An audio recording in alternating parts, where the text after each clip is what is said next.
E aí entra uma coisa muito importante dentro do cenário da ansiedade, que é ou você vira um coitado, na verdade você gosta, inclusive, de ser um coitado, e eu posso provar o que eu estou afirmando, porque diversas vezes o que eu ouço em grupos de WhatsApp, inclusive no nosso grupo, é difícil, as pessoas não me entendem, as pessoas não sabem como eu me sinto, é, eu não sei como dizer porque as pessoas não vão entender. Eu viro para a pessoa e falo assim: por que, que você acredita que é importante a outra pessoa entender? Por que você depende tanto do entendimento da outra pessoa para se curar? E isso é uma quebra de paradigma, porque o ansioso, ele acredita que, assim como eu acreditei, que a crise de ansiedade se abateu sobre mim por algum motivo fisiológico, biológico e que eu tenho um problema de saúde e vou morrer daqui a pouco ou tenho uma doença muito grave. Com o tempo isso não vai se configurando. E aí você começa a falar assim: meu amigo, eu estou sendo punido, eu estou sendo julgado, Deus não gosta mais de mim, tem alguma coisa errada comigo. E eu, graças a Deus, consegui perceber que era um problema da minha cabeça. Porque como eu, ao entrar num túnel, tinha dificuldade para respirar. Então, assim, não era racional, era um desequilíbrio. E isso apontava não para um distúrbio fisiológico, biológico, e sim de que o meu corpo estava reagindo a algo. E se não era biológico, se não era no meu corpo, era da minha mente. Então eu sabia disso. E quando eu percebi, eu comecei a desafiar a ansiedade. Mas eu não vou.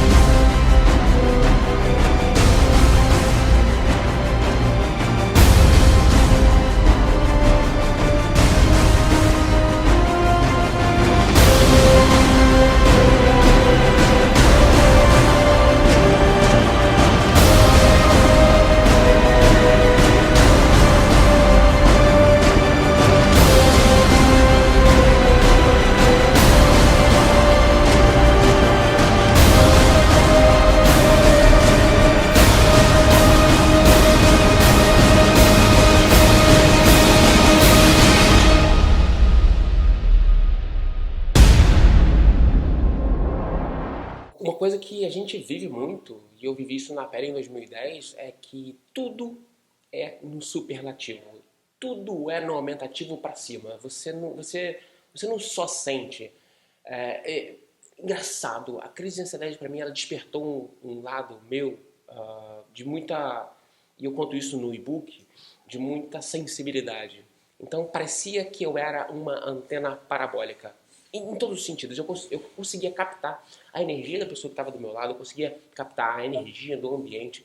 Então, e isso causava dentro da minha frequência, né, porque a energia ela vibra, e eu acredito nisso, de uma certa maneira, isso causava dentro do meu organismo um turbilhão de pensamentos, um turbilhão de sentimentos, um turbilhão de emoções que eu falava: meu amigo, o que está acontecendo comigo? E quando você coloca a tua frequência nessa coisa do superlativo, tudo vira competição.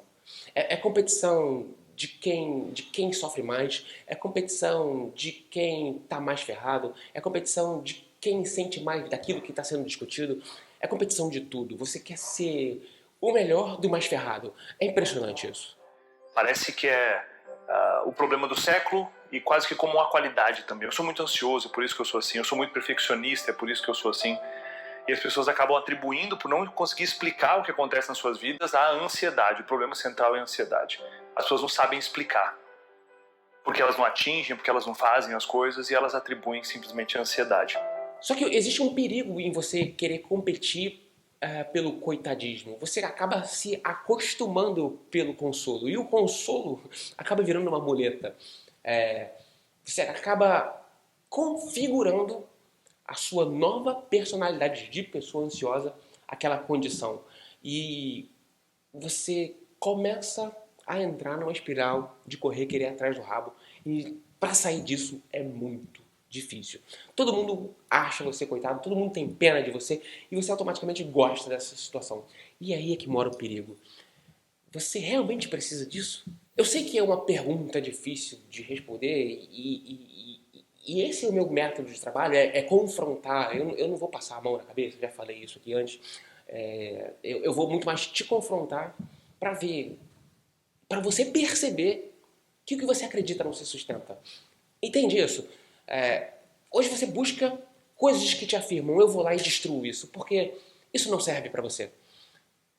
Se você quiser se tratar, isso não serve para você. Então para de consumir. Se você quiser emagrecer, o que você tem que fazer? Tem que cortar o carboidrato, tem que comer menos, tem que investir numa alimentação mais saudável, com fibras e tal. Velho, é exatamente isso que a ansiedade vai... Às vezes você nem percebe que você faz o que você faz, porque no início ela é bem inconsciente. Só com o tempo você consegue perceber o que de fato você faz para alimentar os seus demônios. É exatamente isso. O que você hoje, como você hoje alimenta os seus medos? Ou você deixa eles em jejum, ou você não alimenta eles. Quais são os seus medos? Quais são os seus demônios? O primeiro exercício de quando eu sou contratado para ajudar uma pessoa a sair da ansiedade, da depressão, eu falo assim, bacana, então vamos lá.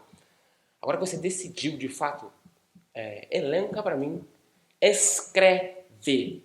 Escrever. Não é digitar, é escrever com a mão. Porque você está pensando e não tem nada muito colorido, é um papel branco na sua frente e um lápis. É escrever com as próprias mãos, porque aquilo ali dá tempo de você se conectar com o que você sente. E isso é um exercício divisor de águas. A partir desse momento é que a pessoa ou melhora ou não. E aí eu te pergunto, quem são as pessoas que estão dispostas hoje a dar esse primeiro passo para sair dessa circunstância? É muito pouca gente. Existe um grande senso de realização e propósito dentro da vida da pessoa quando ela consegue começar e terminar coisas. Principalmente se forem coisas grandiosas. Não zerar uma caixa de e-mail ou limpar os WhatsApps que estão pendentes. São coisas pequenas. Acabar de ver a série no Netflix. São coisas pequenas. Mas quando a pessoa consegue começar e fazer alguma coisa, realizar um projeto, né? Isso dá senso de propósito para ela e isso reduz a ansiedade. Agora a pessoa passa boa parte do tempo dela rodando redes sociais, né, igual eu estava falando.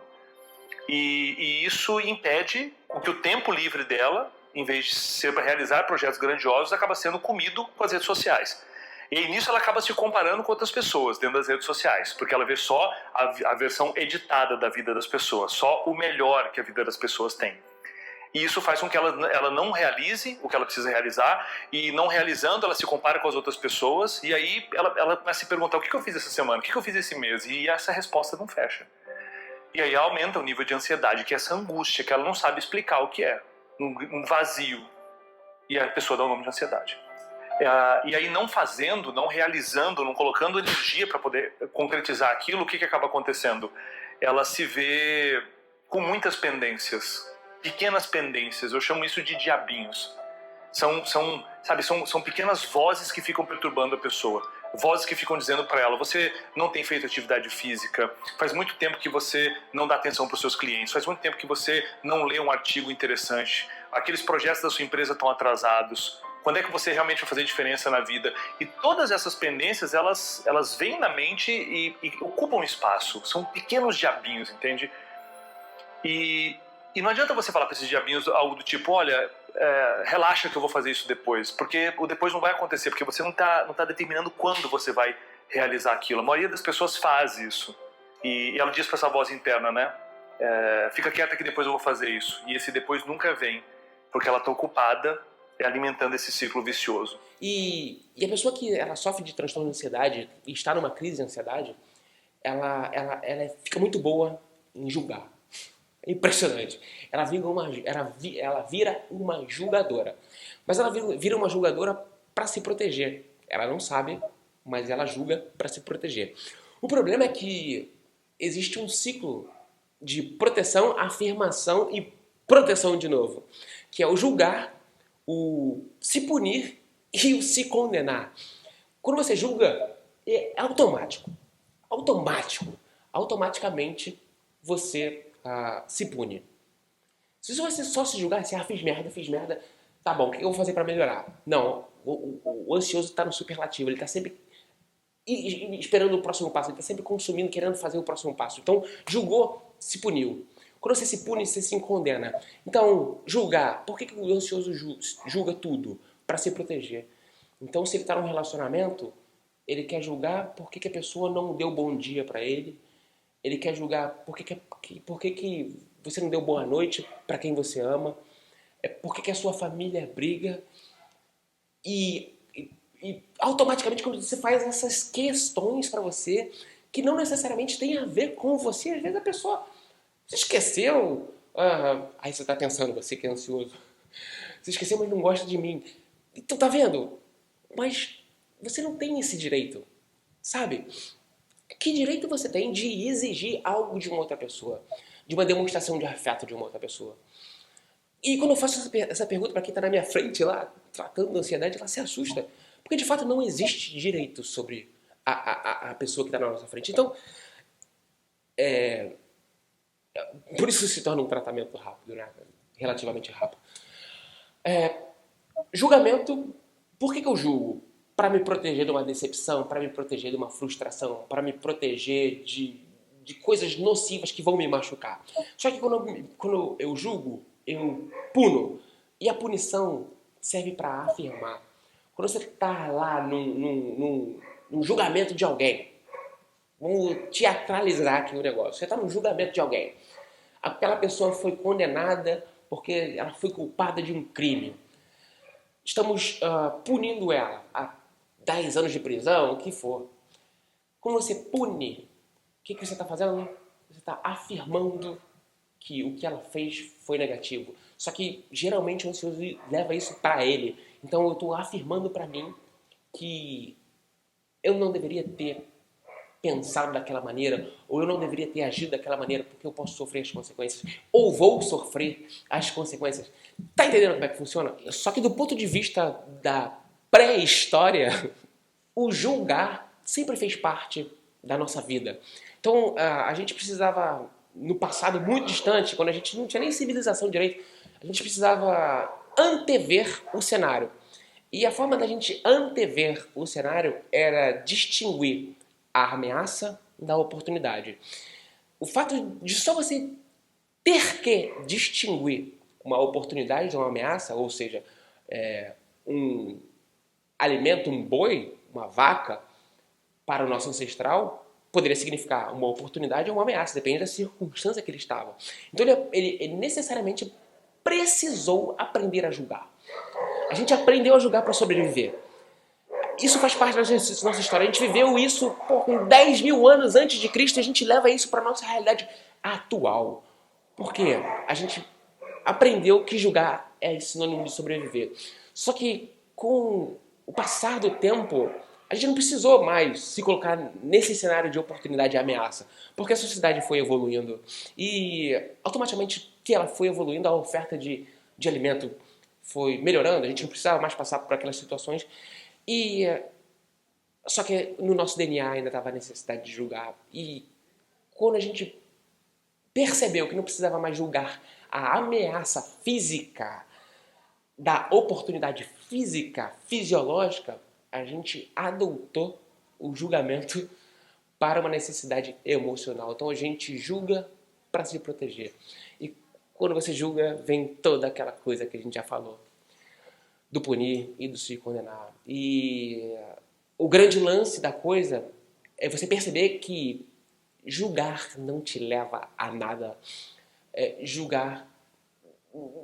Que direito você tem de julgar o comportamento do outro com a sua realidade de mundo? Sabe, isso é muito louco. Então, a partir do momento que você aponta o dedo, você sabe que você está literalmente tirando o direito das outras pessoas de se comportar da maneira como ela acredita que precisa se comportar. Você não tem o direito de julgar. E aí vem a coisa do reagir. A maioria das vezes que você decidiu algo, com certeza foi porque alguém decidiu antes de você. Então você decidiu porque alguém decidiu. Na verdade, você não decidiu, você reagiu. Então, se fulaninho não me manda mensagem, eu não vou mandar. Se você raramente fez algo na sua vida porque tinha vontade genuína, porque o julgar te leva a isso. E aí você precisa entender que o julgar é hoje uma necessidade obsoleta. A não ser que você queira se proteger pro resto da vida de algo que não vai te levar a lugar nenhum. Olha que loucura. Então, como você pode, em vez de querer tentar entender, como você pode, ao invés de julgar, simplesmente aceitar a realidade? Aceitar a realidade é algo libertador, porque envolve vulnerabilidade. É através da vulnerabilidade que eu me torno e me expresso de maneira mais autêntica possível. É mostrando as minhas falhas, os meus erros, as minhas sombras, as minhas imperfeições é que eu consigo ser inteiro e ser completo. Sendo vulnerável, eu consigo ser inteiro. Esse processo começa internamente, como eu disse antes, reconhecendo as nossas sombras, reconhecendo os meus aspectos que eu não gosto que eles estejam ali. E, quando eles se fizerem presente, não anular eles, não botar eles para baixo, não os soterrar com ações ou falas que não são autênticas, porque nesse processo eu torno essa fraqueza, essa vulnerabilidade, esse aspecto negativo, numa característica inconsciente minha. Quanto mais eu enterro aquilo que eu não quero mostrar, mais inconsciente aquilo se torna. No fim das contas, é isso que a gente quer, né? A gente quer ser autêntico, a gente quer ser consciente, a gente quer ser vulnerável, a gente quer crescer, a gente quer todas essas experiências, né? Mas é um trabalhinho diário, né? Uma constante evolução, uma escolha de quando estar presente com a situação, você reagir da maneira que não foi que você foi moldado para reagir. Você reagir da maneira como você quer reagir. Você assumir quem você é de verdade. E é legal você falar de vulnerabilidade porque é impossível você conhecer as suas vulnerabilidades sem você investigar as suas sombras, sem você investigar os seus demônios, sem você investigar os seus medos. Então por isso que o primeiro exercício é exatamente esse, né? O segundo é muito mais complexo do que o primeiro, lógico, mas o primeiro ele te dá, ele te dá uma grande dose de verdade a respeito do que você vive, para você não fantasiar mais do mesmo e conseguir sair desse círculo vicioso.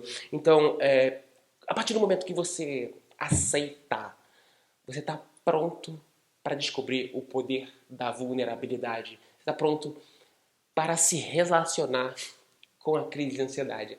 Quando eu falo isso, as pessoas não entendem nada, porque você acredita que a ansiedade é um relacionamento. Na verdade, você não acredita que ela é um relacionamento. Você acha que ela é autoritária ao ponto de dizer o que você tem que fazer. Mas não. Você pode dizer para ela o que você tem que fazer também. E esse foi o grande lance quando eu descobri que, quando eu entrava no túnel, o meu corpo reagia de uma maneira. Eu falei, ah, é? Então é mental? Não dá bom. Da próxima vez que ela veio pra mim, sabe o que eu fiz na ansiedade? A crise de ansiedade, meu coração começou a bater forte. Sabe o que eu fiz pra ela? Eu virei pra ela e falei assim, ah é? Vamos ver se você me leva agora. Porque eu quero ver se você é tão forte quanto eu sou.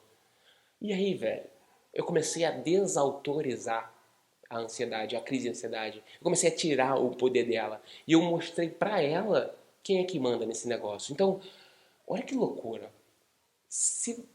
Tudo, a gente se relaciona com tudo nessa vida. Velho, se você vai pra praia, pega um sol na laje, se você dirige com o tempo com o braço pra fora do carro e pega sol, o seu corpo, ele interage com uma estrela de quinta grandeza. Você se relaciona com o cosmos, com um negócio bizarro que tá lá longe no universo, que demora 8 segundos para a luz dela chegar até aqui. Cara, olha o tamanho do seu poder. O seu corpo se relaciona com uma estrela. Você se relaciona com tudo nessa vida. Você se relaciona consigo mesmo, com as suas próprias emoções.